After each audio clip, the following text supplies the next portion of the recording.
নমস্কার শ্রোতা বন্ধুকে স্বাগত জানিয়ে শুরু করছি সাস বিক্রে হুয়ে জিন্দেগি में देते हैं विश्वास। হ্যাঁ, অনুষ্ঠানটা আপনাদের মনে বিশ্বাস জাগিয়েছে, আর সেই জন্যই এভাবেও বলা যেতে পারে যে গাছ থেকে আপেল পড়তে অনেকেই দেখেছিলেন, কিন্তু স্যার আইজাক নিউটন তা দেখেই আবিষ্কার করে ফেলেছিলেন the idea of the universal gravitation বা মাধ্যাকর্ষণ শক্তি। এটা যেমন প্রমাণিত সত্য, ঠিক সেই রকমই গ্রহরা আমাদের জীবনে কথা বলে ওঠে। সমস্ত নানা প্রাচীন গ্রন্থ থেকে গবেষণার মাধ্যমে, রিসার্চের মাধ্যমে গবেষক জ্যোতিষী শ্রী দেবদাস আপনাদের সামনে প্রমাণ করে দিয়েছেন।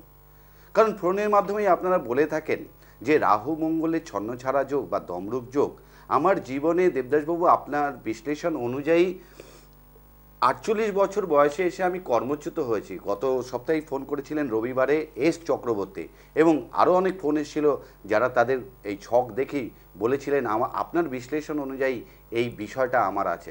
সত্যি দেবদাসবাবু, আপনি যা বলেন সেটাই কিন্তু ফলে আমাদের জীবনে। আর সেই জন্যই এর চেয়ে বড় সার্টিফিকেট আর কি হতে পারে। আপনাদের সার্টিফিকেট সেই জন্যই দেবদাসবাবুকে জনপ্রিয়তার উচ্চ শিখরে এনে দিয়েছে। তিনি বিচরণ করছেন, কারণ জ্যোতিষশাস্ত্রর গ্রহ নক্ষত্রের মানে নারী নক্ষত্র বার করে আপনাদের সামনে তুলে ধরা হয়তো তার মতো পণ্ডিত ব্যক্তিরই সাজে। সুতরাং আপনারা ফোন করুন 22817424 এই নম্বরে আছি আমি। অজয় ভদ্র আছেন আপনাদের প্রিয় মানুষ, যার জন্য এতক্ষণ ধরে অপেক্ষা করছেন আপনারা। ফোনও এসেছিল, সুকুমার ব্যানার্জি ফোন করেছিলেন একটা আলোচনার বিষয় নিয়ে, তিনিও দেখছেন অনুষ্ঠানটি, আমাকে ফোন করে বলেছিলেন আপনারা ফোন করতে থাকুন। আছে আপনাদের প্রিয় মানুষ গবেষক জ্যোতিষী শ্রী দেবদাস। দেবদাসবাবু, আপনাকে অসংখ্য অসংখ্য ধন্যবাদ যে জনতার এত চাহিদা আপনার এবং আমাদের আমন্ত্রণে সাড়া দিয়ে আজকে স্টুডিওতে আবার উপস্থিত হয়েছেন, তার জন্য।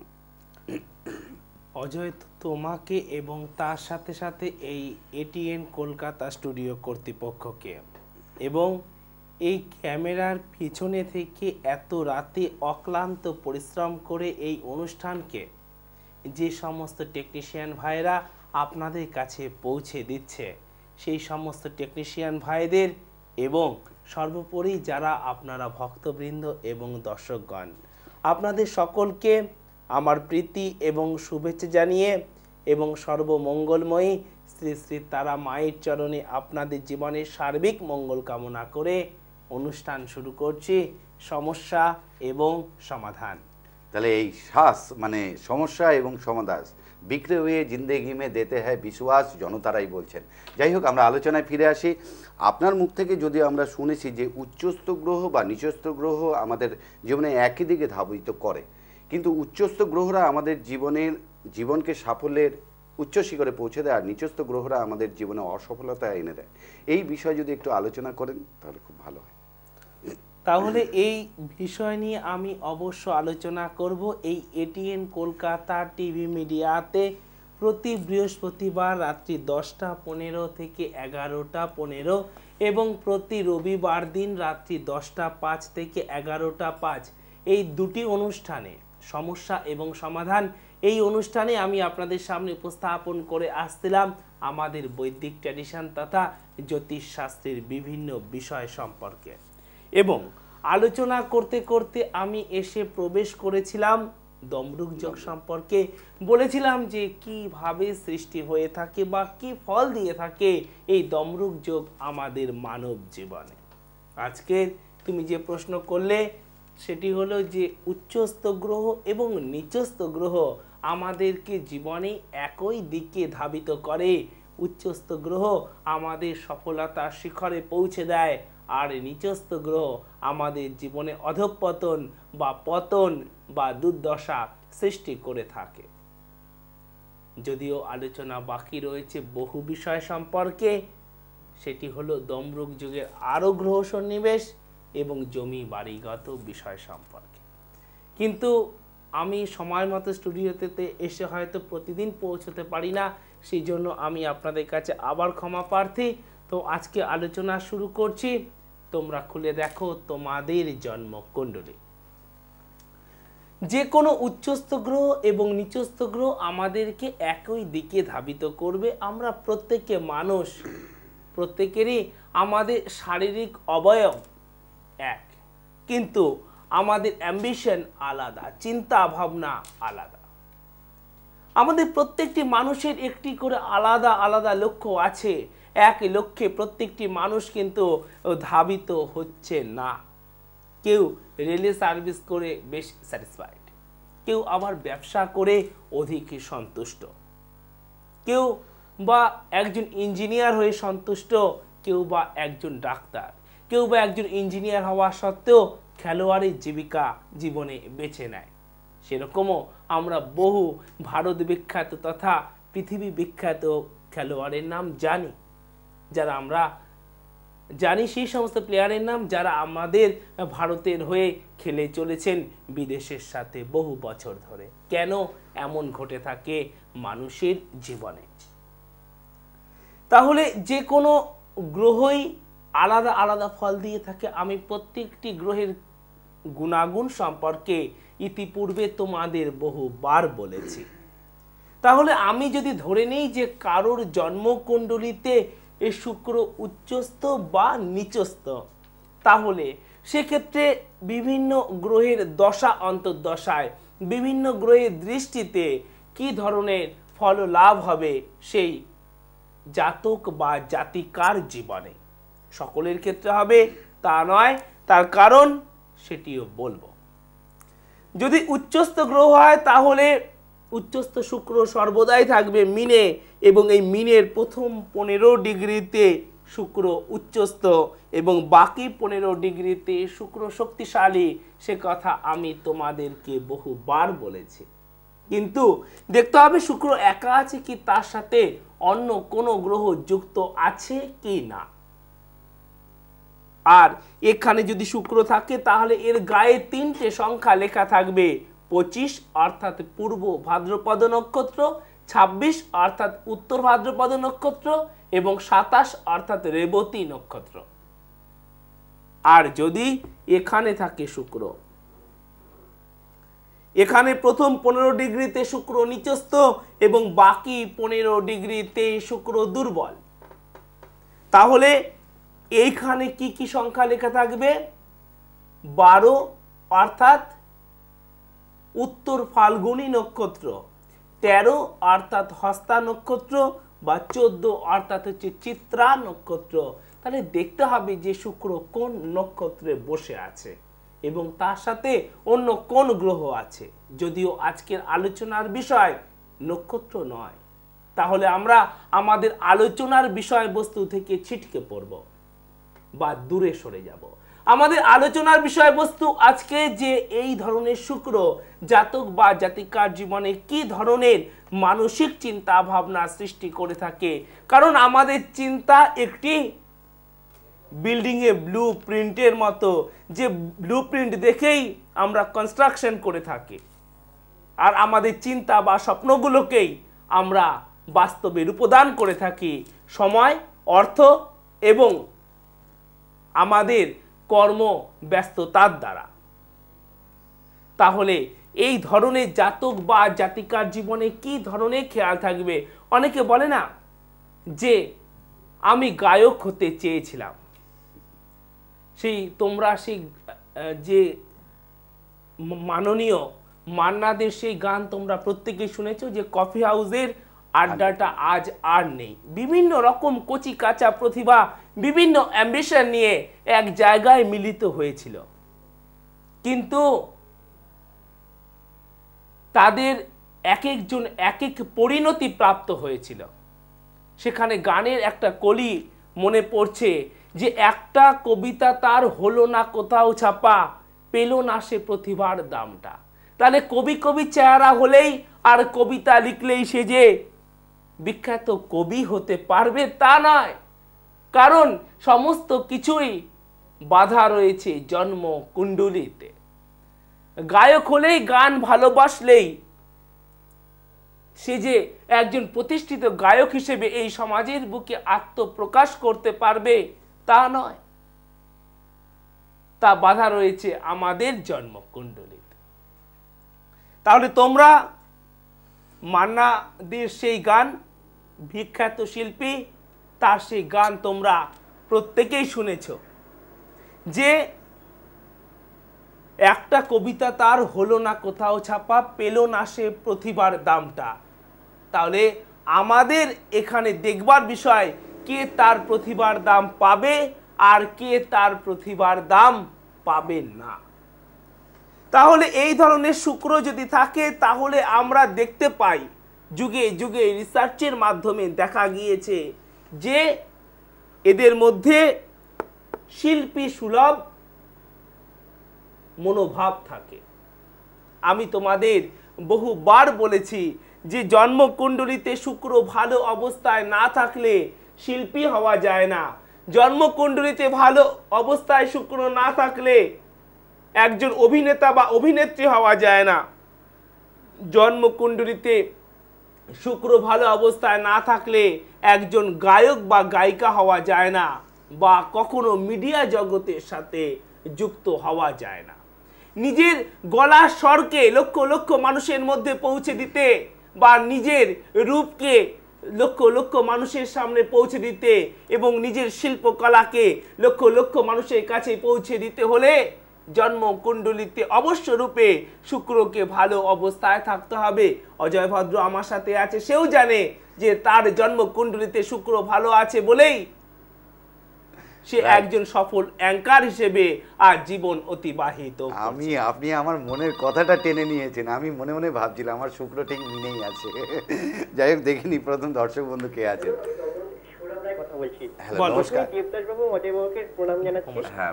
আমি অনেকদিন ধরে দেবদাসবাবুর প্রোগ্রাম দেখছি কিন্তু লাইন পাচ্ছি না, আজকেই প্রথম লাইন পেলাম। আচ্ছা আচ্ছা, দেবদাসবাবুর প্রোগ্রাম আমার খুব ভালো লাগে। আসলে আমি অনেক কিছু শিখেছি কিন্তু আসলে কয়েকটা ব্যাপারে এত কনফিউশন আছে ওই জন্য মানে চেষ্টা না করলে আর হচ্ছিল না, মানে স্যাটিসফাইড হচ্ছেন না। ওনার প্রোগ্রাম থেকে অনেক কিছু শেখা যায়, অবশ্যই শেখা যায়, কিছু শিখেছি কিন্তু কিছু কিছু ব্যাপারে ওনার সাথে কথা না বললে ঠিক স্যাটিসফাইড হচ্ছেন না। আর সান্নিধ্যে আসলে আরো স্যাটিসফাইড হবেন। সেটার জন্য হ্যাঁ। আমার ডেট অফ বার্থ হচ্ছে, আচ্ছা নামটা আরেকবার বলুন। সৌরভ রায়। সৌরভ রায়, হ্যাঁ বলুন। আমার ডেট অফ বার্থ হচ্ছে 24শে এপ্রিল 1981। 1981, হ্যাঁ, সকাল 10:30। সকাল 10:30। 10:30। আর কোথায় জন্ম? কলকাতা? হ্যাঁ, কলকাতা।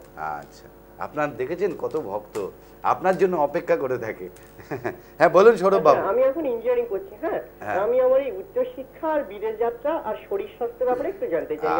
আচ্ছা তুমি বলো যে 24শে এপ্রিল 1981 সেদিন কি ফ্রাইডে বা শুক্রবার ছিল? ফ্রাইডে ছিল। এবং তোমার কি ধনু রাশি এবং হচ্ছে মিথুন লগ্ন? হ্যাঁ, ধনু রাশি মিথুন লগ্ন। তুমি সঙ্গে থাকো। হ্যাঁ ঠিক আছে, আমার প্রশ্নগুলো একটু। আচ্ছা ঠিক আছে, অসংখ্য ধন্যবাদ। এখানে তোমার যেটি গ্রহ সন্নিবেশ আছে তাতে যেটি দেখা যাচ্ছে তোমার হচ্ছে ধনু রাশি এবং হচ্ছে মিথুন লগ্ন, এবং তার সাথে যেটি দেখা যাচ্ছে যে মূলা অর্থাৎ 19 নম্বর নক্ষত্রে তোমার জন্ম এবং তোমার ক্ষত্রিয় বর্ণ ও দেবাড়িগণ। তুমি এখানে যেটি প্রশ্ন করেছো সেটি হচ্ছে তোমার শিক্ষা জীবন সম্পর্কে এবং তুমি প্রশ্ন করেছো তোমার কর্মজীবন সম্পর্কে। আলোচনা করব সে বিষয়ে, তার আগে যেটি বলবো যে তোমার 19 নম্বর নক্ষত্রের জন্ম। ভক্তগণ, আমি তোমাদেরকে বহুবার বলেছি, তবু আবার বলছি যে 19 নম্বর নক্ষত্রে যদি জন্ম হয় তাহলে চন্দ্র এই ঘরে থাকবে আর এর পাশে লেখা থাকবে 19, অর্থাৎ তার হবে ধনু রাশি। এবং যদি 24 নম্বর নক্ষত্রে জন্ম হয় তাহলে এখানে লেখা থাকবে চন্দ্র এবং তার পাশে লেখা থাকবে 24, অর্থাৎ তার হবে কুম্ভ রাশি। এই দুটি নক্ষত্রে জন্ম হলে মানুষের জীবন অতীব সমস্যাবহুল হয়ে থাকে। এবার যেটি বিষয় যে তুমি এখানে প্রশ্ন করেছো যে তুমি একজন সফল ইঞ্জিনিয়ার হিসেবে সমাজের বুকে আত্মপ্রকাশ করতে পারবে কি না এবং তোমার বিদেশ যাত্রা। ইতিপূর্বে আমি তোমাদেরকে বহুবার বলেছি যে একজন সফল ইঞ্জিনিয়ার হতে গেলে জন্মকুণ্ডলিতে অবশ্য রূপে বুধকে ভালো অবস্থায় থাকতে হবে। যে কোনো বুদ্ধিজীবী জীবিকায় সফল হতে গেলে জন্মকুণ্ডলিতে বুধকে ভালো অবস্থায় থাকতে হবে। এবার দেখব তোমার জন্মকুণ্ডলী কি বলছে, আর সাথে তোমরা দেখবে যে তোমাদের জন্মকুণ্ডলীতে বুধ কি অবস্থাতে আছে। তাহলে এটি হচ্ছে তোমার লগ্ন, সেটি হলো এই মিথুন। তাহলে এই মিথুন থেকে 1 2 3 4 5 6 7 8 9 10 11, এই 11 নম্বর ঘরে রয়েছে রবি এবং বুধ। খুবই তো ভালো, বুধাদিত্য যোগ, বাংলাতে বৈশাখ মাসে জন্ম, কিন্তু তা ভালো ফল দেবে না। কি জন্য ভালো ফল দেবে না? তোমরাও তোমাদের জন্মকুণ্ডলী খুলে দেখো, তার কারণ এখানে শুক্র এবং মঙ্গল আছে, শুক্র এবং মঙ্গল এখানে একসাথেও আছে। তাহলে একটি ঘরে 4টি গ্রহের অবস্থান আমরা এখানে দেখতে পাচ্ছি। তাহলে আমি তোমাদেরকে বহুবার বলেছিলাম যে একটি ঘরে 4টি গ্রহের অবস্থান অশুভ, এটি তোমার কর্মজীবনের ক্ষেত্রে বাধা দেবে। কি জন্য? ঠিক যেরকম একটি ছোট্ট ঘরে যদি আমরা থাকি তাহলে আমরা কেউ খুব ভালোভাবে স্বাচ্ছন্দ্যে থাকতে পারি না। বা একটা গাড়িতে 5টা সিট আছে, সেখানে যদি 6 জন বা 7 জন আমরা সফর করি তাহলে আমরা আরামদায়কভাবে সফর করতে পারি না। ঠিক সেরকম একটি ঘরের অর্থাৎ আমাদের অ্যাস্ট্রোলজির একটি ঘরে 3টির বেশি গ্রহ থাকলে তারা রিল্যাক্সে থাকতে পারে না, তাই তারা শুভ ফল দান করতে পারে না। এবার যে বিষয়টি নিয়ে আমি এই জন্মকুণ্ডলিতে আলোচনা করতে চলেছি অতীব গুরুত্বপূর্ণ। তোমরা তোমাদের জন্মকুণ্ডলী খুলে দেখো, এখানে রবি আছে 10 ডিগ্রিতে, এখানে রবি 10 ডিগ্রিতে উচ্চস্থ, কিন্তু শুক্র আছে 14 ডিগ্রিতে। আমি তোমাদেরকে বহুবার বলেছিলাম যে রবি এবং শুক্রর মধ্যে কম করে দূরত্ব হওয়া উচিত 15 ডিগ্রি, অন্যথায় রবির তেজে, রবির প্রভাবে শুক্র তার গুণাগুণকে হারিয়ে ফেলে। দিনের বেলা বা রাত্রিবেলা আমাদের গ্রহ নক্ষত্ররা এই মহাকাশেই বিচরণ করে, কিন্তু সূর্যের দীপ্ত তেজে আমরা তাদেরকে খালি চোখে দেখতে পাই না, সূর্যের এত প্রভাবে। তাই এখানে এত শক্তিশালী রবির সাথে এই শুক্র দাহ্য হয়ে গিয়েছে একাদশ স্থানে। আর সেই কারণে এটি তোমার আয় জীবনে সমস্যা দেবে। তার সাথে সাথে তোমরা তোমাদের জন্মকুণ্ডলী খুলে দেখো যে তোমাদের জন্মকুণ্ডলীতে শুক্র এবং রবি 15 ডিগ্রির ভিতরে আছে কিনা, তাহলে তা হলো দারিদ্র যোগ। অপরদিকে তোমার এখান থেকে 2 নম্বর ঘরে আছে রাহু, ধনস্থানে রাহু। আমি তোমাদেরকে আর্থিক মৃত্যু সম্পর্কে বলেছিলাম, এই জন্মকুণ্ডলীতে আর্থিক মৃত্যু সৃষ্টি হয়েছে, যা তোমাকে অত্যন্তভাবে আর্থিক ক্লেশ দেবে। সেক্ষেত্রে বিদেশ যাত্রার কোনো প্রশ্ন ওঠে না। তার কারণ আমি তোমাদেরকে বলেছিলাম জন্মকুণ্ডলীতে লগ্ন থেকে যারা তোমরা বিদেশ যাত্রা করতে চাও, তোমরা তোমাদের জন্মকুণ্ডলী খুলে দেখো। এখনো হয়তো বের করোনি জন্মকুণ্ডলী, ফিরে দেখোনি জন্মকুণ্ডলীর দিকে। তাহলে লগ্ন থেকে যদি অ্যান্টি ক্লক 6, 8 বা 12 নম্বর ঘরে রাহু অবস্থান করে, তাহলে আমাদের জীবনে বিদেশ যাত্রা ঘটে থাকে। তাহলে এখানে যদি থাকে লগ্ন, এখান থেকে 1, 2, 3, 4, 5, 6 এখানে রাহুকে থাকতে হবে, বা 7, 8 এখানে রাহুকে থাকতে হবে, বা 9, 10, 11, 12 এখানে রাহুকে থাকতে হবে। সেই জন্য তুমি তো দেখতেই পেলে যে তোমার জন্মকুণ্ডলীতে অনেকগুলো সমস্যা রয়েছে, এবং তার সাথে সাথে তোমরা যারা দেখলে যে তোমাদের জন্মকুণ্ডলীতেও সমস্যা রয়েছে, তোমরা আর দেরি না করে অবশ্যভাবে জন্মকুণ্ডলী খুলে দেখবে। কারণ কেউ যদি বলে যে তোমার কানটি চিলে নিয়ে গেছে, তাহলে বুদ্ধিজীবী মানুষ হিসেবে কেউ কিন্তু আগে চিলের দিকে তাকায় না, আগে নিজের কানের দিকে তাকায়। তাই বিদেশ যাত্রা হবে, ভালো প্রোগ্রেস হবে, ইঞ্জিনিয়ার বা ডাক্তার হবে ভেবে কোনো লাভ নেই। আগে নিজের জন্মকুণ্ডলীকে দেখো যে জন্মকুণ্ডলী কি বলছে। না হলে তো তোমরা প্রতিদিনই শুনতে পাও যে মানুষ হারিয়ে তারপরে আফসোস করে বা অনুশোচনা করে। তাহলে যে বিষয়টি নিয়ে আমি আলোচনা করছিলাম মজায়, সেই ক্ষেত্রে সৌরভবাবুকে আমি একটু বলে দিই, স্ক্রিনে দেবদাসবাবুর ফোন নাম্বার যাচ্ছে, আপনি নোট করে নিন, পরে যোগাযোগ করে নেবেন। কারণ জীবনে আপনার সফলতা আসুক, সেটা আমরাও চাই। তাহলে আমি যে বিষয়টি নিয়ে আলোচনা করছিলাম সেটি কি? সেটি হলো যে উচ্চস্থ গ্রহ এবং নিচস্থ গ্রহ একই দিকে আমাদের ধাবিত করে। তাহলে প্রথম হচ্ছে আমাদের ইচ্ছা শক্তি। আমাদের মনে একটা ইচ্ছা জাগে, সেই ইচ্ছার দিকে আমরা আমাদের কর্মক্ষমতা, আমাদের সময়কে ব্যয় করে আমরা সেই ইচ্ছেটাকে বা সেই ব্লু প্রিন্টটাকে আমরা বাস্তবের মাটিতে রূপায়িত করি, এটি মানুষের ধর্ম, যে কোনো মানুষেরই এটি ধর্ম।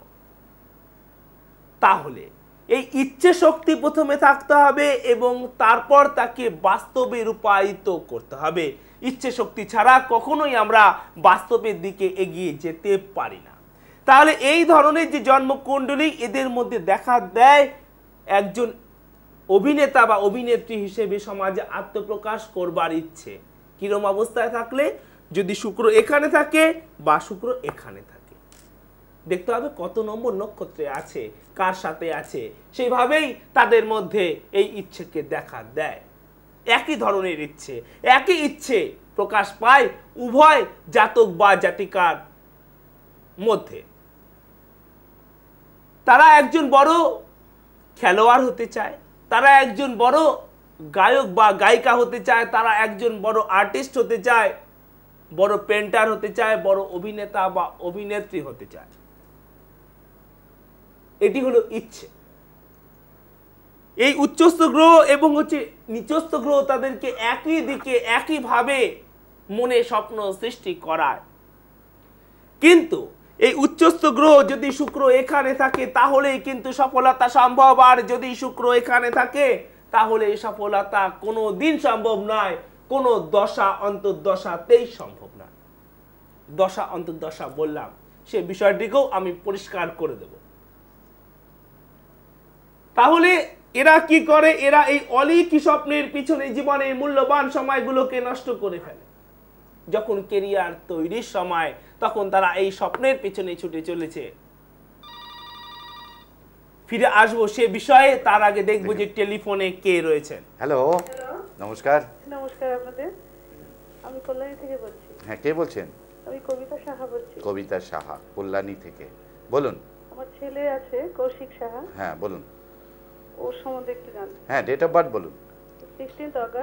16th August 1995 1995। সময়? সকাল 10:55। সকাল 10:55। কোথায় জন্ম? কুচবিহার। কুচবিহার। আচ্ছা, ওটা কি 15 বলেছেন নাকি 16 বলেছেন? 16। 16th August. 16 অগস্ট। ঠিক আছে মা, তুমি কি বিষয়ে প্রশ্ন করতে চাও বলো।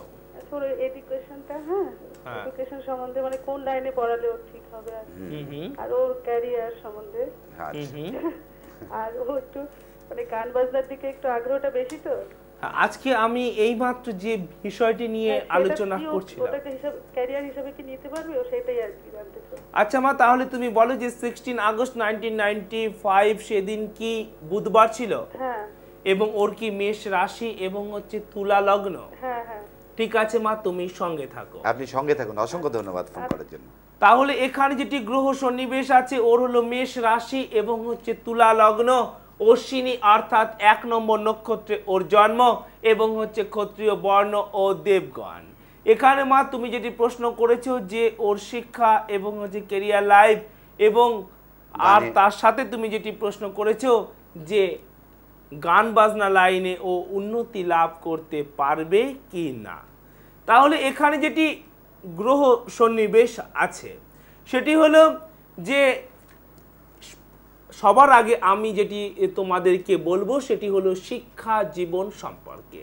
আমি তোমাদেরকে বহুবার বলেছি যে শিক্ষার ক্ষেত্রে দুটি গ্রহ অত্যন্ত গুরুত্বপূর্ণ। তোমরা তোমাদের জন্মকুণ্ডলী খুলে দেখবে যাদের তোমাদের শিক্ষা সম্পর্কে প্রশ্ন রয়েছে। শিক্ষার ক্ষেত্রে সর্বাধিক দুটো গুরুত্বপূর্ণ গ্রহ হলো বুধ এবং চন্দ্র। তার কারণ বুধ আমাদেরকে প্রদান করে থাকে বুদ্ধিমত্তা, বুধ আমাদেরকে প্রদান করে থাকে যে কোনো কঠিন বিষয়বস্তুকে অতি সহজে হৃদয়ঙ্গম করার ক্ষমতা, বুধ আমাদেরকে প্রদান করে থাকে যে কোনো বিষয়বস্তুকে স্মৃতিতে সংরক্ষিত করার ক্ষমতা, এবং প্রয়োজনে সেই স্মৃতিকে চারণ করে সেই স্মৃতি থেকে আমাদের প্রয়োজনীয় তথ্যগুলোকে আমাদের জীবনে ক্ষেত্রে ইমপ্লিমেন্ট করা। অবশ্যই। এবার যেটি বিষয় যে কোনো বিষয়বস্তুকে যদি হৃদয়ঙ্গম করতে হয়, যদি বুঝে নিতে হয়, তাহলে একটি জিনিস আমাদের পক্ষে অতীব গুরুত্বপূর্ণ, সেটি হলো আমাদের মন। মনোসংযোগ করতে হবে, মনটিকে আমাদের সেদিকে নিয়োগ করতে হবে। আর আমাদের মনকে কোন গ্রহ কন্ট্রোল করে থাকে তোমরা সবাই শিখে গিয়েছো এতদিন এই সমস্যা এবং সমাধান অনুষ্ঠান দেখে। তাহলে এখানে হচ্ছে আছে চন্দ্র এবং আছে কেতু। তাহলে এখান থেকে 1 2 3 4 5 6 7 এখানে আছে রাহু, আর রাহু দৃষ্টি গিয়ে চন্দ্রের ওপর পড়ে এখানে চন্দ্র রাহু গ্রহণ যোগ সৃষ্টি করেছে, যে গ্রহণ যোগের কারণে ওর মধ্যে মানসিক চঞ্চলতা দেখতে পাওয়া যাবে। আর যদি মনকে যদি শিক্ষার প্রতি সংযোগ না করা যায় তাহলে কি করে ভালো শিক্ষা লাভ হবে? সুতরাং মা, সেই জন্য তুমি অবশ্যভাবে এই চন্দ্রের প্রতিকার করবে এবং এই রাহু এবং হচ্ছে Chandra, Rahu plus Chandra is equal to গ্রহণ যোগের তুমি প্রতিকার করবে। সেজন্য তুমি অভিজ্ঞ কোন অ্যাস্ট্রোপ্লামিস্টের সহায়তা নেবে এবং তার সাথে সাথে তোমরা যারা দেখলে যে তোমাদের জন্মকুণ্ডলিতে চন্দ্র এবং রাহু বা চন্দ্র এবং কেতু একসাথে আছে, তোমরাও আর কালো বিলম্ব না করে অবশ্যভাবে অভিজ্ঞ কোন অ্যাস্ট্রোপ্লামিস্টের সহায়তা নেবে। আর তুমি যেটি প্রশ্ন করেছো যে ফেমাস হতে পারবে কিনা গান বাজনার লাইনে, চলো এবার সে বিষয়টিকে দেখবো। সাথে দেখবে তোমরা যে তোমরা যারা এই সমস্ত বিষয়ে ফেমাস হতে চাও তোমরাই বা ফেমাস হতে পারবে কি না। তাহলে ফেমাস হতে গেলে সবার আগে আমাদের জেনে নিতে হবে যে কি ধরনের গ্রহ সন্নিবেশ থাকলে আমরা ফেমাস হতে পারি। ইতিপূর্বে তোমাদের আমি সে কথা বহুবার বলেছি কিভাবে আমরা ফেমাস হতে পারি। আমাদের জন্মকুণ্ডলিতে যদি চন্দ্র এবং শুক্র একসাথে থাকে অথবা যদি ভালো অবস্থায় থাকে তাহলে আমরা ফেমাস হতে পারি। ওর এখানে কর্মঘরে অর্থাৎ 10th হাউসে কি বিষয়, সেই বিষয়টা হলো যে লগ্ন হচ্ছে এটি, এখান থেকে 1 2 3 4 5 6 7 8 9 10 এই 10 নম্বর ঘরে আছে শুক্র। এটি হচ্ছে চন্দ্রের ঘর, সেখানে আছে শুক্র। যেহেতু এই চন্দ্রের কোনো শত্রু গ্রহ নেই তাই সে ঘরে শুক্র শুভ এবং এটি হলো চন্দ্রের সাথে শুক্রের একটি সম্পর্ক বা কানেকশন। কিন্তু এখানে তো চন্দ্র ভালো নেই। তাহলে মা, যেহেতু এই 10 নম্বর ঘর অর্থাৎ হচ্ছে কর্মঘরে শুক্র আছে, তোমরাও তোমাদের জন্মকুণ্ডলী খুলে দেখো, তাহলে সেই হেতু ও এই যে গান বাজনাকে ও জীবিকা হিসেবে গ্রহণ করতে পারবে। কিন্তু সেখানেও সফলতা লাভ করতে গেলে অবশ্য রূপে গ্রহণ যোগের প্রতিকার করতে হবে, না হলে ওর মধ্যে সমস্ত প্রতিভা ওর সমস্ত কর্মকাণ্ড গ্রহণের মতো আচ্ছন্ন থেকে যাবে অন্ধকারে। আর সেই ক্ষেত্রে তো কবিতা দেবী নিশ্চয়ই স্ক্রিনে দেবদাসবাবুর ফোন নাম্বার যাচ্ছে, আপনি নোট করে নিন, কারণ আপনার ছেলে আরো বড় হোক, গান বাজনার শিল্পী হোক, আমরাও চাই। হ্যাঁ, তাহলে এই যে বিষয়, তাহলে আমরা একই ধরনের চিন্তা ভাবনা দেখতে পাচ্ছি, কিন্তু যদি শুক্র এখানে থাকে তাহলেই সফলতা সম্ভব, এখানে থাকলে কিন্তু সফলতা সম্ভব হবে না। শুধুই স্বপ্নের জাল বুনে যেতে হবে এবং সময় অপচয় হবে। সেজন্য অবশ্যরূপে এই শুক্রের প্রতিকার করতে হবে। আর যদি এখানে চন্দ্র এবং শুক্র একসাথে থাকে তাহলে তারা অবশ্যরূপে মিডিয়া জগতে বা হচ্ছে সংস্কৃতি জগতে ভালো সফলতা লাভ করতে পারবে। আর যদি এখানে থাকে তাহলে তাদের মধ্যে জেদি স্বভাব প্রকাশ পাবে, এমনকি আত্মহত্যার প্রবণতা দেখা দেওয়াও স্বাভাবিক। এবার যেটি বিষয় যে গত সানডে মানে গত রবিবার দিন এই এটিএন কলকাতা টিভি মিডিয়াতে যে অনুষ্ঠান ছিল রাত্রে 10টা 5 থেকে 11টা 5, সেই অনুষ্ঠানে তোমরা প্রত্যেকেই লাস্ট ফোনটি শুনেছিলে। এক মা ফোন করেছিলেন যে তার স্বপ্না দাস, হ্যাঁ, যে এক মা ফোন করেছিলেন যে তার ছেলে ডিফেন্সে চাকরি করে কিন্তু এখন আর অফিস যেতে চায় না বা চাকরি করতে চায় না, তার চাকরিটা থাকবে কি থাকবে না, কেন, এই ধরনের প্রশ্ন। সেদিন সময়ের অভাবে আর আলোচনা করা হয়নি, আজও আলোচনা করব সে বিষয়। তাহলে এই যে ডিফেন্স, তাহলে আমি তোমাদেরকে বহুবার বলেছি যে ডিফেন্সে যোগদান করতে গেলে এবং সফলতার সাথে সার্ভিস করতে গেলে অবশ্যরূপে আমাদের জন্মকুণ্ডলিতে মঙ্গলকে ভালো অবস্থাতে থাকতে হবে। তার কারণ মঙ্গল থেকে বিচার করা হয়ে থাকে পরাক্রম, মঙ্গল থেকে বিচার করা হয়ে থাকে প্রতিবাদী ক্ষমতা। তাই পুলিশ থেকে শুরু করে মিলিটারি এয়ারফোর্স এবং কোস্ট গার্ড যে কোনো ডিফেন্স বিভাগেই যুক্ত হতে গেলে আমাদের জন্মকুণ্ডলিতে অবশ্য রূপে মঙ্গলকে বলবান অবস্থাতে থাকতে হবে। তাহলে আজ আমরা রিসার্চের মাধ্যমে দেখব যে কি জন্য সেই মায়ের ছেলের ডিফেন্সে যোগদান করলো আর কি জন্যই বা সেখানে সমস্যা সৃষ্টি হচ্ছে। যে কোনো পেশাতে আগে যোগদান করলে তারপরেই সেখানে সমস্যা সৃষ্টি হওয়া স্বাভাবিক। যে ব্যাটসম্যান নয় সে যেরকম ছয়ও মারতে পারবে না বা সে বোল্ডও হতে পারবে না। তাহলে প্রথমে আমাদের খারাপ গ্রহ সেই জীবিকাতে যোগদান করিয়ে থাকে। যার শনি খারাপ থাকবে সে অবশ্যরূপে তাকে আগে গাড়ি ড্রাইভ করা জানতে হবে বা তাকে গাড়ি চালানো জানতে হবে। তার কারণ সে যদি গাড়ি না চালাতে জানে তাহলে তো অ্যাক্সিডেন্ট সম্ভব নয়। তাহলে সেই জন্য আমাদের আগে খারাপ গ্রহ সেই জীবিকার দিকে ধাবিত করে, তারপরে সেখানে দুর্ঘটনা সম্পাদিত করার। তাহলে আমরা জানবো যে কেন সে ডিফেন্সে যোগদান করেছিল। তার আগে দেখে নেব যে টেলিফোনে কে রয়েছেন। এবং আপনি অনুষ্ঠানের পরে বলছিলেন যে সেই মাকে আমি পুরোটা দিতে পারলাম না সময়ের জন্য উত্তরটা, আপনি আফসোস করছিলেন। যাই হোক, দেখে নি কে আছেন। হ্যালো হ্যালো, নমস্কার। আচ্ছা নমস্কার, আমার নাম অয়ন মুখার্জি। হ্যাঁ, প্রথমে আমি শ্রী দেবদাস বাবুকে অত্যন্ত নমস্কার, শত শত নমস্কার জানাচ্ছি যে ওনার এই প্রোগ্রাম আমার খুব ভালো লাগে। ওনার সাথে আমি কন্ট্যাক্ট করার কোনো রাস্তা খুঁজে পাচ্ছি না, তাই ফোন করলাম। হ্যাঁ আচ্ছা, একটু জোরে বলুন। আমার জন্মস্থান হচ্ছে 1983 সাল। সালটা 1983 সালের 27 সেপ্টেম্বর। 27 সেপ্টেম্বর। তুমি একটু ধীরে ধীরে বলো। 1986। হ্যাঁ 1986। হ্যাঁ হ্যাঁ 27 সেপ্টেম্বর 1986। 83। হ্যাঁ হ্যাঁ। জন্মস্থান কলকাতা। সময় সকাল 10:45 মিনিট। সকাল 10:45 কলকাতা। আচ্ছা, আপনি কোথা থেকে বলছেন? আমি শোয়াবাজার থেকে বলছি। আচ্ছা আচ্ছা, আমার প্রশ্ন হচ্ছে যে মোটামুটি আমার পড়াশোনা একদম মন বসতে চায় না। হ্যাঁ, এবং কিছু মনে রাখতে পারি না। আমার এই শিক্ষা জীবন কেমন যাবে আর মোটামুটি কর্মজীবনেও কি আমি তুমি লাভ করতে পারবো? আচ্ছা, তুমি একটি বিষয় বলো যে 27 সেপ্টেম্বর 1983 সেদিন কি মঙ্গলবার ছিল? রাইট। এবং হচ্ছে তোমার কি বৃষ রাশি এবং হচ্ছে বৃশ্চিক লগ্ন? হ্যাঁ হ্যাঁ হ্যাঁ, ঠিক আছে, তুমি সঙ্গে থাকো। আর অরুণবাবু খুব অনুষ্ঠানটা দেখেন মনে হচ্ছে, কারণ মানে ফোন পেয়েই ডেট অফ বার্থ বলে, তাই তো? লাইন কেটে গেছে। তাহলে এখানে যেটি গ্রহ সন্নিবেশ আছে তোমার হচ্ছে বৃষ রাশি এবং হচ্ছে বৃশ্চিক লগ্ন এবং হচ্ছে কৃত্তিকা, অর্থাৎ হচ্ছে 3 নম্বর নক্ষত্রে তোমার জন্ম এবং হচ্ছে কৃষ্ণপক্ষের পঞ্চমী তিথিতে জন্ম, বৈশ্য বর্ণ ও দেবাড়িগণ।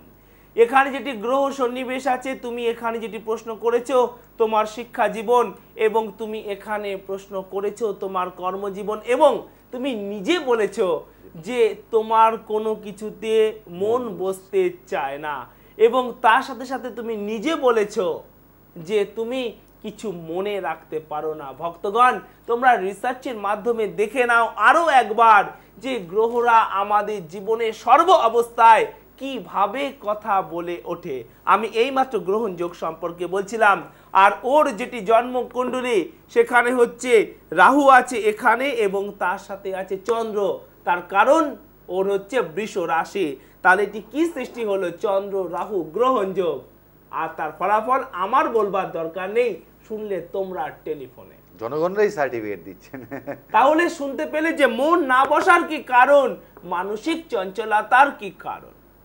সেজন্য তুমি অবশ্যভাবে এই চন্দ্র রাহু গ্রহণ যোগের প্রতিকার করবে এবং তার সাথে সাথে আরেকটি যে ভয়ানক যোগ তোমার জন্মকুণ্ডলীতে লুকিয়ে রয়েছে তা যে কোনো সময় তোমাকে বিষধর সর্পের ন্যায় দংশন করবে।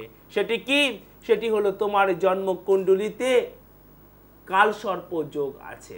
অর্থাৎ তোমার জন্মকুণ্ডলীতে রাহু আছে এখানে এবং হচ্ছে কেতু আছে এখানে, আর এইদিকে 1 2 3 4 5 এই 5টি ঘর সম্পূর্ণরূপে ফাঁকা। তোমরা তোমাদের জন্মকুণ্ডলী খুলে দেখো যে তোমাদের জন্মকুণ্ডলীতে পরপর 5টি ঘর খালি আছে কি না। যদি পরপর 5টি ঘর এরকম খালি থাকে তাহলে তোমরাও ভয়ানক কালসর্প যোগের শিকার। যে কালসর্পযোগ আমাদের অস্বাভাবিক মৃত্যু প্রদান করে থাকে, যে কালসর্পযোগ আমাদের থেকে অকালে সন্তানকে ছিনিয়ে নেয় বা সন্তানের অকাল মৃত্যু সম্পাদিত করে থাকে, যে কালসর্পযোগের কারণে মানুষ পিছন থেকে শত্রুতার সম্মুখীন হয় এবং সারা জীবনে কঠোর পরিশ্রম করেও কোনোভাবেই জীবনে উন্নতি লাভ করতে পারে না। সেজন্য অবশ্যভাবে তুমি এবং তোমরা যারা দেখলে যে তোমাদের জন্মকুণ্ডলিতে কালসর্পযোগ আছে, তোমরা সেই জন্য কালসর্পযোগের প্রতিকার করবে। তাহলে আমার আলোচ্য বিষয় যেটি ছিল সেটি হলো যে মঙ্গল। তাহলে মঙ্গল ভালো থাকলে তো ডিফেন্সে যাওয়া যাবে এবং সফলতার সাথে ডিফেন্সে সম্পূর্ণ জীবন কর্ম অতিবাহিত করা যাবে। আর মঙ্গল খারাপ অবস্থায় থাকলে কি ঘটবে? সেই মায়ের ছেলে চাকরি পেয়েছে ডিফেন্সে, তার লগ্ন ছিল বৃশ্চিক, আর এখান থেকে 1 2 3 4 5 6 7 8 9 10 11 12 এখানে 12 নম্বর ঘরে বসেছিল মঙ্গল এবং রাহু, যে মঙ্গল এবং রাহু ছন্ন ছাড়া যোগ। আর আমি বহুবার তোমাদেরকে বলেছি যে যদি আমাদের জীবনে ছন্ন ছাড়া যোগ থাকে, অর্থাৎ মঙ্গল এবং রাহু একসাথে থাকে বা মঙ্গল এবং কেতু একসাথে থাকে, তাহলে আমরা জীবনে কোনো একটি জীবিকায় স্থায়ীভাবে সফলতা লাভ করতে পারি না। আজ এটা তো কাল সেটা। একটি মানুষ 8-9 মাস কোনো একটি জায়গাতে চাকরি করবে, তারপরে 1.5 বছর বেকার থাকবে। আবার দেখা যাবে যে 2 বছর চাকরি করবে, আবার 1 বছর বেকার থাকবে। 9 মাসে কোনো একটি চাকরি করবে তো 6 মাস বেকার থাকবে। অথবা যদি সে ব্যবসা করতে যায় তাহলেও এই একই অবস্থা ঘটবে এবং ব্যবসাতে লস হবে। তাহলে সেক্ষেত্রে এই খারাপ মঙ্গল তাকে যুক্ত করিয়েছে ডিফেন্সে। কেন? তার কারণ ডিফেন্স বিভাগে তার কোনো বিপদ সূচিত হবে। যদি আমরা 5 তলার উপরে না উঠি তো 5 তলার উপর থেকে পড়বো কি করে? যদি 5 তলা উপর থেকে নিচে পড়ে যেতে হয় তাহলে আগে তো 5 তলার উপরে উঠতে হবে। আর এই নিচস্থ গ্রহ বা পাপ গ্রহগুলো আমাদের এরকম বিপজ্জনকভাবে আগে সেই জীবিকার দিকে ধাবিত করে, সেই ইচ্ছে শক্তির দিকে ধাবিত করে, তারপরে আমাদের জীবনে মৃত্যু বা মৃত্যু সমতুল্য দুর্দশা সূচিত করে। তাহলে মঙ্গল খারাপ আছে বলে মঙ্গল আর রাহু তো ছন্নছাড়া বটেই, তার তো সেই চাকরি থাকবেই না। সেই মা বলেছে, আমি বলছি না যে সে চাকরিতে যেতে চায় না, সে কাজ করতে চায় না এবং বিপদ রয়েছে, তার সেই ডিফেন্স বিভাগে শুরু হবে মামলা মকদ্দমা, এমনকি সরকারি সাজা পর্যন্ত ঘটবে তার জীবনে। তাই আবার বলছি যে উচ্চস্থ গ্রহ এবং নিচস্থ গ্রহ আমাদেরকে একই দিকে ধাবিত করে। যদি বুধের বিষয়কে ধরি তাহলে একজন সফল বুদ্ধিজীবী হতে গেলে অবশ্যরূপে আমাদের জন্মকুণ্ডলিতে বুধকে ভালো অবস্থায় থাকতে হবে। তার আগে আপনাকে একটা ধন্যবাদ জানাবো আমি দেবদাসবাবু, কারণ হচ্ছে আপনি এই যে গত রোববার সেই স্বপ্নদাস ফোন করেছিলেন, আপনি অনুষ্ঠানের পরে উঠে আমাকে বললেন যে সেই মাকে আপনি সমস্তটা বলতে পারলেন না। আজকে মনে করে আপনি এই যে তাকে এই বিশ্লেষণটা নিশ্চয়ই তিনি দেখছেন হয়তো, এটা রিয়েলি আমার তরফ থেকে আপনাকে অসংখ্য ধন্যবাদ এর জন্য, যে আপনার মনুষ্যত্ব বা মানবিকতা বোধ কতখানি এর দ্বারা প্রমাণ পেলাম আজকে আরেকবার। দেখে নি কে আছেন, আপনি মাঝখানে একটু ইন্টারাপ্ট করলাম, আপনার আলোচনায় ইন্টারাপ্ট করা মানে দর্শকরা হয়তো রেগে যাবেন। হ্যালো, নমস্কার। নমস্কার, আমি নৈহাটি থেকে সাম্য চক্রবর্তী বলছি। আচ্ছা বলুন। বলছি যে হ্যালো, ডেট অফ বার্থ বলুন। হ্যাঁ, আমার ডেট অফ বার্থ হচ্ছে 1982 9th অক্টোবর। 9th অক্টোবর 1982 এইভাবে ডেট অফ বার্থটা বলুন, তাহলে সময়টা কম লাগে। আচ্ছা, আর হচ্ছে আমার চুচুড়া হাসপাতালে জন্ম। সময় হ্যাঁ, সময় হচ্ছে 10:44 সকাল। 10:44? হ্যাঁ। আচ্ছা, চুচুড়া? হ্যাঁ, চুচুড়া হাসপাতাল। আমার বাড়ি নৈহাটি এমনি। আচ্ছা, ঠিক আছে। আমি বর্তমানে পলিটেকনিক পড়ছি। আচ্ছা। তো আমি ভবিষ্যতে আমার মানে ভবিষ্যৎ জীবনটা একটু কেমন হবে একটু মানে বলুন। আচ্ছা, 1 মিনিট, তুমি বলো যে 9th অক্টোবর 1982 সেদিন কি স্যাটারডে ছিল? না, শনিবার ছিল। হ্যাঁ। কি শনিবার ছিল? হ্যাঁ, তাই সেটা বলো। বলে না, শনিবার ছিল। এবং হচ্ছে তোমার কি মিথুন রাশি এবং হচ্ছে ধনু লগ্ন? হ্যাঁ। তুমি সঙ্গে থাকো। আচ্ছা, অসংখ্য ধন্যবাদ। তাহলে এখানে তোমার যেটি গ্রহ সন্নিবেশ আছে, তোমার হচ্ছে মিথুন রাশি এবং হচ্ছে ধনু লগ্ন, এবং হচ্ছে যে আদ্রা অর্থাৎ হচ্ছে 6 নম্বর নক্ষত্রে তোমার জন্ম এবং হচ্ছে কৃষ্ণপক্ষের সপ্তমী তিথিতে জন্ম, তোমার শূদ্র বর্ণ ও নরগণ। তুমি এখানে তোমার ভবিষ্যৎ জীবন সম্পর্কে জানতে চেয়েছো। ভবিষ্যৎ তো অনেক বড়। এক কথায় তুমি তোমার শিক্ষা জীবন এবং তুমি তোমার কর্মজীবন সম্পর্কে জানতে চেয়েছো। ভক্তগণ, তোমরা আবার রিসার্চের মাধ্যমে দেখে নাও যে গ্রহরা কিভাবে আমাদের সেই দিকে ধাবিত করে। ওর জন্মকুণ্ডলিতে বুধ আছে উচ্চস্থ অবস্থায়, এখানে অতীব শক্তিশালী অবস্থাতে কন্যাতে প্রথম 15 ডিগ্রির মধ্যে বুধ বিচরণ করছে। তাহলে ও পলিটেকনিকে গিয়েছে, তাহলে এই লাইনটি অবশ্যভাবে বুধের আন্ডারে, সে কথা আমি তোমাদেরকে বহুবার বলেছি। এবার আমরা দেখব যে ও জীবনে সফলতা পাবে কি না। দেখব আমরা, দেখবে তোমরা যে তোমাদের জন্মকুণ্ডলিতে কি আছে। ভালো একাডেমিক কোয়ালিফিকেশন লাভ করলেই জীবনে ভালো সফলতা লাভ করা যায় না। তোমরা মনে করো যে ছেলেটি স্কুল পড়তে সবার লাস্টে থাকতো, সবার লাস্টে দৌড়তো, লং জাম্পে সবার লাস্টে, হাই জাম্পে সবার লাস্টে, রানে সবার লাস্টে, চিন্তা করে দেখো হয়তো সে জীবনের দৌড়ে আজ তোমাদের থেকে অনেক আগে পৌঁছে গিয়েছে। জীবনের দৌড় আর মাঠের দৌড় এক বিষয় নয়। দেখব ওর জন্ম কুণ্ডলী কি বলছে। অত্যন্ত মহত্বপূর্ণ প্রত্যেকটি ছাত্রছাত্রী এবং প্রত্যেকটি যারা তোমরা ভালো চাকরি করতে চাও বা ব্যবসা করতে চাও, বা বলা যায় যে দেশের নবসম্পদ যারা তোমরা, যুব সমাজের পক্ষে এই জন্মকুণ্ডলী অতীব গুরুত্বপূর্ণ। তাহলে কি আছে? লগ্ন হচ্ছে এটি, আর এখান থেকে 1 2 3 4 5 6 7 8 9 10 10 নম্বর ঘর থেকে কি বিচার করা হয়ে থাকে? জীবিকা, সব প্রকারের জীবিকা। তাহলে এই ঘরে কে কে বসে আছে? বসে আছে রবি এবং বুধ, বুধাদিত্য যোগ আছে, আর বুধ নিয়ে গিয়েছে তার লাইন। বুধের কাজ কি? আমাদের জীবনে শিক্ষা দান করা বুধের কাজ। ভালো শিক্ষা লাভ করা যায় বুধ জন্মকুণ্ডলিতে ভালো অবস্থায় থাকলে, আর ভালো শিক্ষা দান করা যায় আমাদের জন্মকুণ্ডলিতে বুধ এবং শুক্র ভালো অবস্থায় থাকলে। কারণ শুক্র কি দিয়ে থাকে?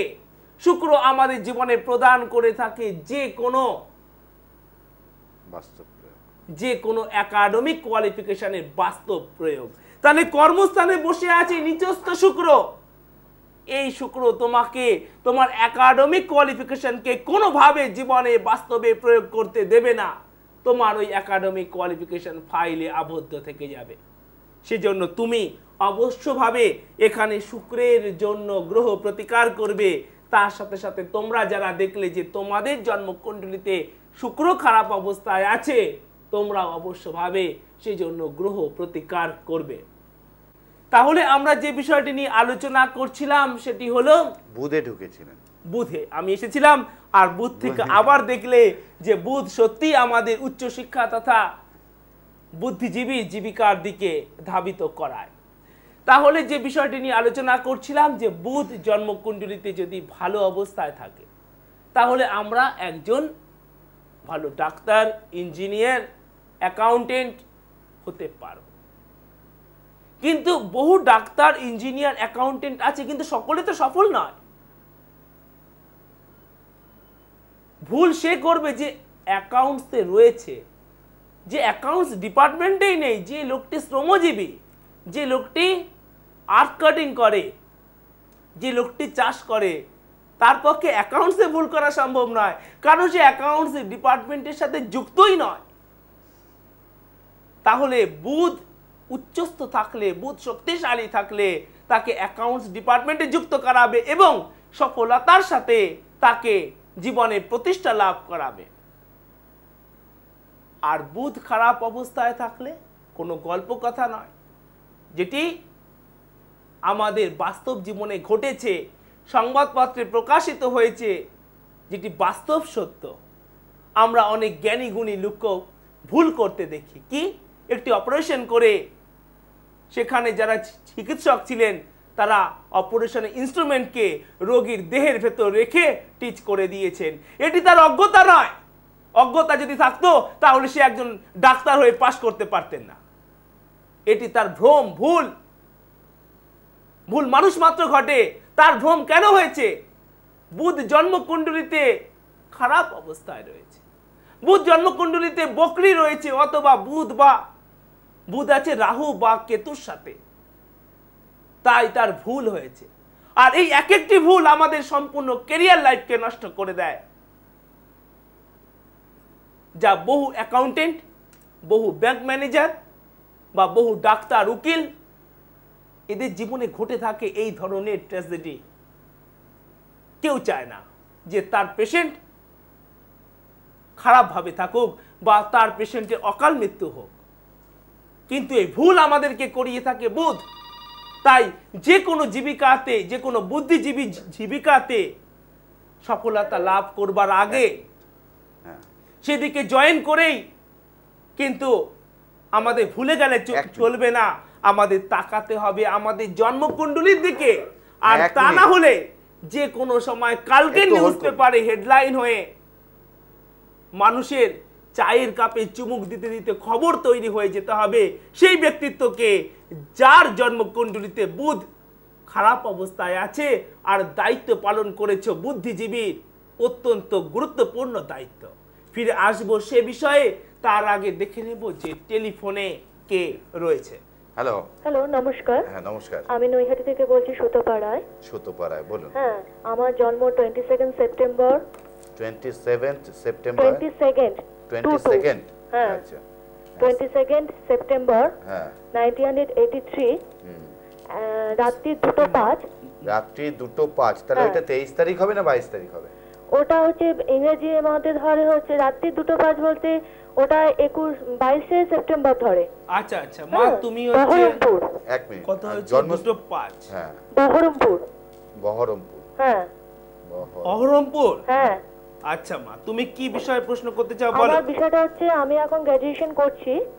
আমার রিসেন্ট বাবা মারা গেছেন 28 নভেম্বরে। আমি জানতে চাইছি যে আমার এরকম হঠাৎ মারা গেলেন যে বাবা, তা আমার এরকম ভাবে আকস্মিক আর কোনো মানে এরকম খবর আছে নাকি হঠাৎ করে? আর আমার কোনো কিছু সুসময় এলে পরে খারাপ সময় আমার সঙ্গে সঙ্গে চলে আসে, আনন্দ জীবনে কিছু পাই না। আর এরকম ভাবে আমি প্রচন্ড রোগা, আমার কি স্বাস্থ্য আর কি ফিরবে, পড়াশোনাটা একটু ক্যারিয়ার আর বিয়ের ব্যবস্থা করছে বাড়ি থেকে, যে বিয়েটা কি লাভ ম্যারেজ না অ্যারেঞ্জ ম্যারেজ, কত বছর বয়সে? আচ্ছা মা, তুমি সঙ্গে থাকো, আমি তোমার প্রশ্নের উত্তর দিচ্ছি। আচ্ছা, থ্যাংক ইউ। আপনার বাবা মারা গেছেন, তার জন্য আমরাও সমব্যথী, আপনি আমাদের সঙ্গে থাকুন। তাহলে এখানে যেটি তোমার গ্রহ সন্নিবেশ আছে, তুমি বলেছো সমস্ত ভালো টাইম আস্তে আস্তেই তোমার সাথে খারাপ টাইম এসে উদয় হয়। কেন, কি জন্য? তার কারণ হচ্ছে তোমার জন্মকুণ্ডলীতে বৃহস্পতি খারাপ অবস্থাতে আছে। আমি তোমাদেরকে বলেছিলাম যে জন্মকুণ্ডলী অন্যান্য বহু গ্রহ খারাপ থাকলেও বৃহস্পতি যদি জন্মকুণ্ডলীতে ভালো অবস্থাতে থাকে তাহলে আমাদের বহু খারাপ যোগগুলোর ফলকে প্রশমিত করে বা হালকা করে। ঠিক সেই রকম যদি বৃহস্পতি আমাদের জন্মকুণ্ডলীতে খারাপ অবস্থায় থাকে তাহলে সেই সমস্ত খারাপ ফলগুলোকে আরো বেশি বৃদ্ধি করে থাকে এবং ভালো ফলগুলোকে আরো বেশি সংকুচিত করে থাকে।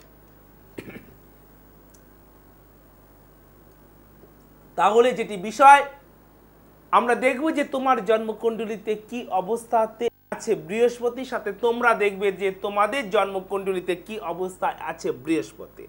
তোমার লগ্ন হচ্ছে এটি, এখান থেকে 1 2 3 4 5 এখানে আছে বৃহস্পতি এবং হচ্ছে কেতু। 5 নম্বর ঘর থেকে বিচার করা হয়ে থাকে সন্তান, এবং বৃহস্পতি হচ্ছে সন্তান কারক গ্রহ, সন্তান প্রদাতা গ্রহ। সেক্ষেত্রে বৃহস্পতি তোমার সন্তান জীবনে সমস্যা আনবে এবং এই বৃহস্পতি তোমার সমস্ত আনন্দকে নষ্ট করছে। তার কারণ এর উল্টো দিকে 1 2 3 4 5 6 7 এখানে আছে রাহু, আর রাহুর দৃষ্টি এসে পড়ে এই বৃহস্পতির সমস্ত গুণাগুণকে নষ্ট করছে। সেই জন্য মা অবশ্যভাবে তুমি এর জন্য গ্রহ প্রতিকার করবে। আর তুমি দশা অন্তর্দশায় কথা বলেছ, রবি এবং বৃহস্পতির মতো গুরুত্বপূর্ণ গ্রহ যদি জন্মকুণ্ডলীতে খারাপ অবস্থায় থাকে তাহলে কোনো দশা অন্তর্দশাতেই খুব ভালো ফল লাভ সম্ভব নয়। তাহলে তাও যখন তুমি বলেছো, তাহলে আমি দশান্তদশা নিয়ে ইতিপূর্বে আলোচনা করেছি, আর ছোট্ট করে বলে দিচ্ছি যে ঠিক যেরকম একটি ক্রিকেট টিমে 10টা প্লেয়ারের মধ্যে একটি করে প্লেয়ার মাঠে নামে আর 2টি করে প্লেয়ার মাঠে উপস্থিত থাকে, সেই রকম আমাদেরও এই 9টি গ্রহের মধ্যে 2টি করে গ্রহ আমাদেরকে প্রত্যক্ষ ও পরোক্ষভাবে ফলদান করে, সেটি হচ্ছে দশাকারক গ্রহ এবং অন্তর্দশাকারক গ্রহ। এবার ঠিক যেরকম ক্রিকেট খেলাতে ফার্স্ট ডাউন আছে, second down, third down, middle order, সেই রকম কারা কখন ব্যাটিং করবে যেরকম ক্রিকেট টিমে নির্ধারণ করে তার ক্যাপ্টেন বা ভাইস ক্যাপ্টেন, এক্ষেত্রে নির্ধারণ করে দিয়েছেন আমাদের বৈদিক ট্র্যাডিশনের যারা সৃষ্টিকর্তা। তাহলে কার পরে কে ব্যাটিং করবে বা কার পরে কার দশা অন্তর্দশা আসে আমি আজ এক ঝলক বলছি, তোমরা নোট করে নাও। তাহলে প্রথমে হচ্ছে দশা চলবে হচ্ছে রবির, তারপরে হচ্ছে চন্দ্র। রবির মহাদশা 6 বছর এবং হচ্ছে চন্দ্রের মহাদশা 10 বছর, তারপরে মঙ্গল হচ্ছে 7 বছর। এবার ভেবেছে তো খুবই সোজা, কারণ হচ্ছে যে রবি চন্দ্র মঙ্গল, এবার নিশ্চয়ই বুধ হবে, তারপর নিশ্চয়ই বৃহস্পতি হবে, তা নয়।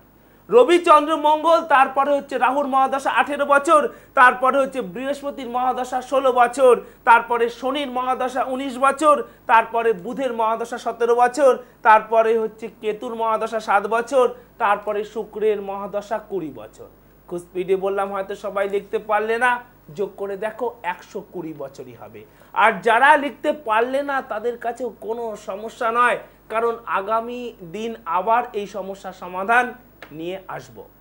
আর নতুন নতুন দর্শক বেড়ে যাচ্ছেন আমাদের এটিএন কলকাতায়, সুতরাং যে সমস্ত নতুন দর্শকরা আজকে অনেক দূর দূর থেকে ফোন এসেছে, বহু হচ্ছে বিষয় নিয়ে আলোচনা আছে। আমি কথা দিয়েছিলাম যে একটি বিশেষ বিষয় নিয়ে আলোচনা করব, আপনার সাথে যারা যোগাযোগ করবে একটু তাড়াতাড়ি বলুন। তাহলে তো তোমরা জানো যে কলকাতাতে কতগুলো অফিস ছাড়াও আমার আরেকটি অফিস আছে, সেটি হলো হুগলি জেলা শ্রীরামপুরে।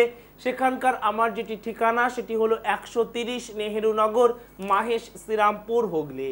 আমার যেটি বাস স্টপ সেটি হলো মাসির বাড়ি বাস স্টপ। মাসির বাড়ি বাস স্টপ থেকে 130 নেহেরু নগর, ভাতৃসংঘ ফুটবল খেলার মাঠের পাশে। এছাড়া তোমরা আমাকে পাবে উত্তর কলকাতা শ্যামবাজারের কাছে, সেখানকার আমার যেটি চেম্বার তার নাম হলো জুপিটার, 182A আচার্য প্রফুল্লচন্দ্র রোড, ফরিয়াপুকুর বাস স্টপ। ফরিয়াপুকুর বাস স্টপে এসে talkie show cinema house compound. এছাড়া তোমরা আমাকে পাবে সল্ট লেকে, সেখানকার আমার যেটি ঠিকানা সেটি হলো good luck point, AE for apple, E for eagle, AE 497 quality bus stop. Quality bus স্টপে এসে AE মার্কেটের দিকে ঢুকতে ডান দিকে প্রথম রাস্তায় সেক্টর 1 সল্ট লেক। এছাড়া তোমরা আমাকে পাবে বিরাটিতে, সেখানকার আমার যেটি ঠিকানা সেখানকার নাম হলো Calcutta fortune guard, 289 Madhusudan Banerjee road, Siddheshwari Bazar, Birati, Kolkata 51। Siddheshwari Kali মায়ের মন্দিরের উল্টো দিকে এবং বিরাটি মোড় এবং বিরাটি স্টেশনের মধ্যবর্তী স্থানে। এই সমস্ত ঠিকানায় তোমরা আমার সাথে যোগাযোগ করতে আসবার আগে অবশ্যভাবে টেলিফোনে নাম লিখিয়ে আসবে। যাই হোক, সময় তো কী করে চলে যায় আমরা বুঝতে পারি না, দর্শকরাও বুঝতে পারেন না। আগামী রবিবার অবশ্যই আপনি 10টা 5-এ আমাদের এই অনুষ্ঠানে উপস্থিত থাকবেন, এই আশা রেখে আপনাকে অসংখ্য ধন্যবাদ জানিয়ে এবং দর্শকদের ধন্যবাদ জানিয়ে শেষ করব সমস্যা এবং সমাধান। সমস্যা এবং সমাধান আপনাদের জীবনে কিভাবে কথা বলে ওঠে গ্রহরা, তার প্রতিফলন দেবদাসবাবু বুঝিয়ে দেন। সুতরাং আপনারা আগামী রবিবারের জন্য অপেক্ষা করুন। ভালো থাকুন, সুখে থাকুন, আনন্দে থাকুন, এই আশা রেখে শুভরাত্রি।